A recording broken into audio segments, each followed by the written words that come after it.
துப்பு இல்லை உனக்கு, இதை செய்கிறது கூட உனக்கு துப்பு இல்லை அப்படின்னு சொல்லி திட்டுவாங்க.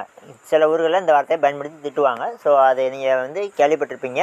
அதுக்கான மீனிங் உங்களுக்கு என்ன புரிஞ்சிருக்கும் அப்படின்னா, தகுதி இல்லாதவன் அந்த மாதிரி உங்களுக்கு புரிஞ்சிருக்கும். துப்பு இல்லாதவன், துப்பு கட்டவன் அப்படி சொல்லும்போது சில படத்தில் கூட நீங்கள் பார்த்துருப்பீங்க. ஆனால் ஆக்சுவலாக அது என்ன மீன் பண்ணுது அப்படின்னா, துப்பு அப்படிங்கிறது வந்து அறிவு, அனுபவம், உணவு, தூய்மை, நன்மை, பொலிவு, வலிவு. வலிவுனா என்னென்னா வலிமை. சரிங்களா?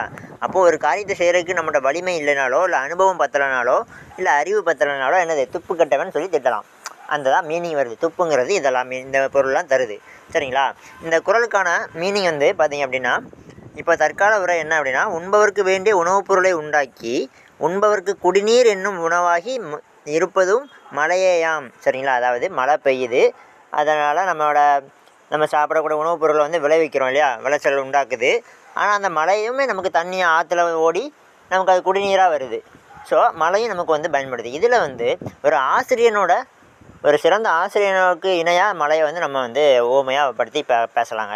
ஏன் அப்படின்னா, ஒரு சிறந்த ஆசிரியர் வந்து தன்னை நாடி வந்துள்ள மாணவர்கள் மனசில் வந்து நல்ல ஒரு உணவு மாதிரி நல்ல ஒரு அறிவை வந்து விதைக்கிறாரு. அந்த அறிவு விதைக்கக்கூடிய அந்த ஆசிரியர்கிட்ட இருந்து நீங்கள் எவ்வளோ வேணாலும் அப்படி அவர்கிட்டருந்து கறந்துக்கலாம் அந்த நாலேஜை, அறிவை. அப்படிங்கிறப்ப அவரும் அந்த இடத்துல உணவாக மாறுறாரு. உங்களுக்குள்ளே விதைச்ச அந்த அறிவும் நிறைய பேத்துக்கு வந்து பயன்பட போகுது. அப்படி தானே? ஸோ இந்த மலைக்கு வந்து ஒரு ஓமையாக சிறந்த ஆசிரியர் நம்ம பார்க்கலாம். அப்படிங்கிறப்போ துப்பாருக்கு அப்படின்னா உண்பாருக்கு. ஓகேங்களா? துப்பாய அப்படின்னா உணவு ஆகி, துப்பு ஆக்கி அப்படின்னா உடலை வலிமைப்படுத்துகிறது. துப்பாருக்கு அனுபவிக்கும் அறிவு உள்ளாருக்கு. இப்போ ஒரு மாணவன் வந்து ஆசிரியர்கிட்ட கேட்குறான் அப்படின்னா, அவன் அந்த கேட்டு அந்த அனுபவத்தை வந்து மூளையில் பதிய வச்சு மனசில் பதிய வைக்கிற ஒரு அறிவு உள்ள அவனுக்கு. அதான் இது துப்பாருக்கு. துப்பாய அப்படின்னா இது பொலிவு வலிமையுடன் தூய்மையான உடலையும் உண்டாக்குகிறது. ஓகேங்களா? தூவும் மழை, தூய்மையாக பெய்கிற மழை, இதெல்லாம் பொருளுங்க.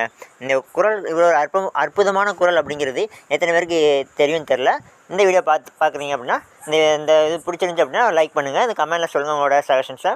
Okay friends, thank you.